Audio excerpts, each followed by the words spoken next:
جو سر پہ رکھنے کو مل جائے نال پاک حضور تو پھر کہیں گے کہ ہاں تاجدار ہم بھی ہیں۔ میں ایک بات بتاتا ہوں، پچھلے زمانے کی ایک بات ہے کہ ایک پرہیزگار شخص تھے، متقی تھے بنی اسرائیل میں۔ ایک خاتون جو فحش کاموں میں ملوث رہتی تھی، طوائف تھی یا جیسی بھی، وہ آئی اس عابد کے پاس۔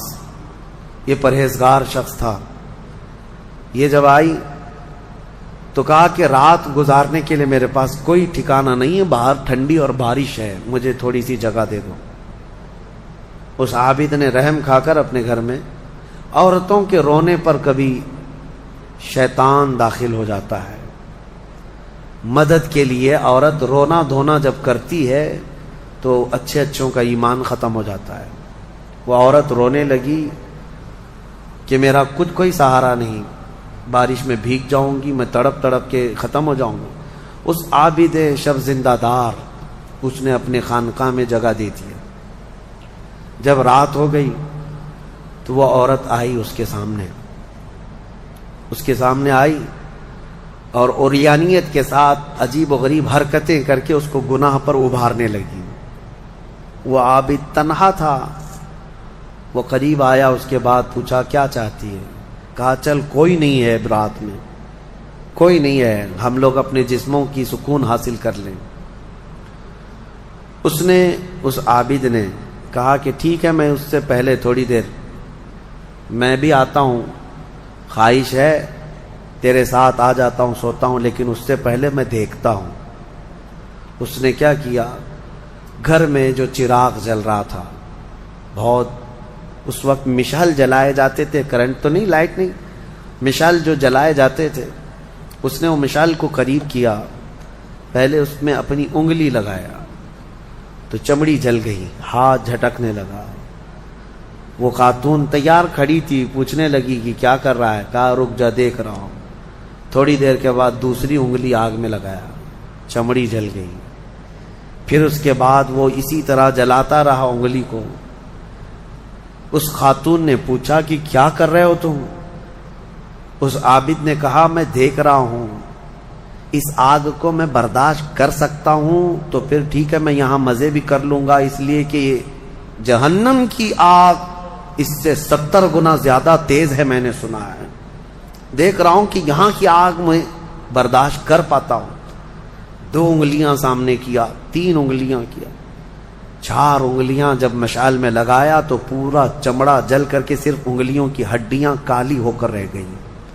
ہاتھ پورا چمڑا لٹک گیا، پورا ختم ہو گیا، ہاتھ پورا جلا رہ گیا۔ وہ عورت چیخ مارنے لگ گئی کہ کیا کر رہا ہے، چمڑے کے جلنے کی بو آنے لگ گئی۔ اسی اثنا میں وہ عورت چیخ مار کر کے باہر نکلتی ہے کہ بچاؤ مجھے، بچاؤ، یہ پاگل ہو گیا، پاگل ہو گیا۔ بادشاہ کی پولیس وہاں سے گزر رہی تھی، آئی اور اس نے پوچھا کہ کیا ہوا ہے؟ کہا کہ اس عابد نے میری عزت پر حملہ کر دیا۔ تو پولیس اندر گھس گئی، دیکھا تو یہ بیٹھا ہوا تھا۔ اب آؤ دیکھا نہ تاؤ، حملہ کر دیا اس پر۔ لوگوں کو باہر پتہ چل گیا کہ ایسا ایسا ہوا ہے۔ ایک عورت آئی تھی اور اس پر عابد رات کو تنہائی میں اس کے ساتھ منہ کالا کر رہا تھا۔ تو لوگوں نے مارنا شروع کیا، اتنا مارا کہ وہ عابد مر گیا، انتقال ہو گیا، ختم ہو گیا۔ اب مسئلہ یہ ہے کہ اب لوگوں میں یہ بات پھیل گئی کہ اتنے سالوں جس کو ہم نے عبادت میں دیکھا تھا، وہ ایک عورت کے چکر میں آخری وقت بہک گیا اور منہ کالا کر لیا۔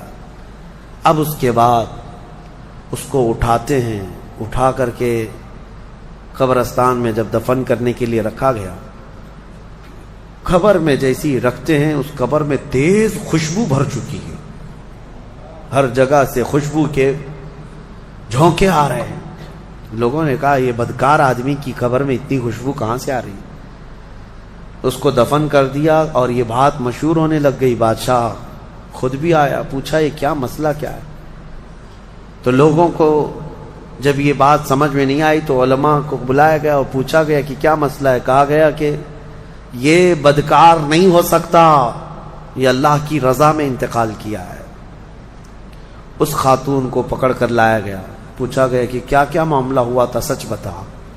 اس عورت نے بتایا کہ اس کا کوئی مسئلہ نہیں تھا، یہ ڈرتا رہا اللہ سے اور آخرت سے ڈرتا رہا، اور رات میں یہ بیٹھ کر کے اپنی انگلیاں جلا لیا تھا، اور یہ کہتا تھا کہ میں دیکھتا ہوں دنیا کی آگ سے میں برداشت کر پاتا ہوں تو ٹھیک ہے میں تیرے ساتھ مزہ کروں گا، نہیں تو پھر آخرت کا عذاب اس سے بھی بڑا سخت ہے۔ وہ یہ کہتا رہا اور میں بھاگ کر گئی، اتنے میں لوگ آئے اور اس کو مار دیے۔ بادشاہ نے پوچھا کہ دیکھو اس کو پھر سے نکالو، نکالا گیا۔ اس خاتون کے بتائے ہوئے اعتبار سے جب دیکھا گیا تو اس کا ہاتھ جلا ہوا ویسے ہی موجود تھا، جلا ہوا ہاتھ ویسے ہی موجود تھا جیسے اس عورت نے واقعہ سنایا تھا۔ پھر لوگوں نے بہت توبہ کی کہ اس کو مارنے کا کیا گناہ تھا، اس کا جرم تھا، لیکن بہرحال وہ شہید تھا۔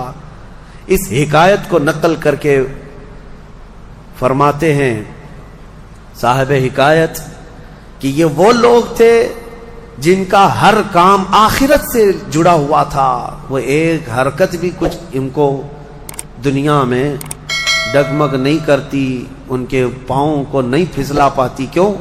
وہ ڈرتے اس بات سے تھے کہ آخرت میں کیا ہوگا، آخرت میں کیا ہوگا۔ میرے عزیزو، میں آپ کو بتاؤں زنا کی جو سزا ہم نے بتائی تھی، اس سے قبل بھی میں نے بتایا، کوڑے مار دیے جائیں 100 یا سنسار کر دیے جائیں، یہ آخرت میں دی جانے والی سزا کا 100واں حصہ ہے، اس سے 100 گنا زیادہ سزا وہاں پر قیامت میں۔ تو پھر وہ کیسی ہوگی سزا؟ پھر 100 گنا زیادہ سزا کیا ہے؟ اسی لیے فرمایا گیا جہنم کا ہلکا عذاب۔ پوچھا گیا حضور سے سب سے کم عذاب کیا ہوگا، سب سے کم کسی کو عذاب دیا جائے گا اگر دوزخ میں تو کیا ہوگا؟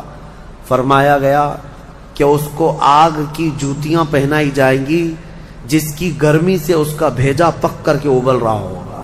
یہ سب سے ہلکا عذاب ہے دوزخ کا۔ پھر جہاں اللہ نے عذاب علیم کہا، عذاب عظیم کہا، عذاب مہین کہا، دردناک عذاب، بڑا عذاب، ذلت والا عذاب، تو پھر وہ کیسا ہوگا؟ بہرحال خلاصہ کلام میرا یہ ہے، آج ہم نے تلاوت میں یہی پایا کہ اے لوگو تم آخرت کے تصور پہ جیتے رہو، دنیا فانی ہے، دنیا فانی ہے، حساب کا ایک دن آئے گا۔ فَمَن يَعْمَلْ مِثْقَالَ ذَرَّةٍ خَيْرًا يَرَهُ وَمَن يَعْمَلْ مِثْقَالَ ذَرَّةٍ شَرًّا يَرَهُ۔ اللہ فرماتا ہے جس نے رائی کے دانے کے برابر نیکی کی وہ بھی دیکھے گا قیامت کے دن۔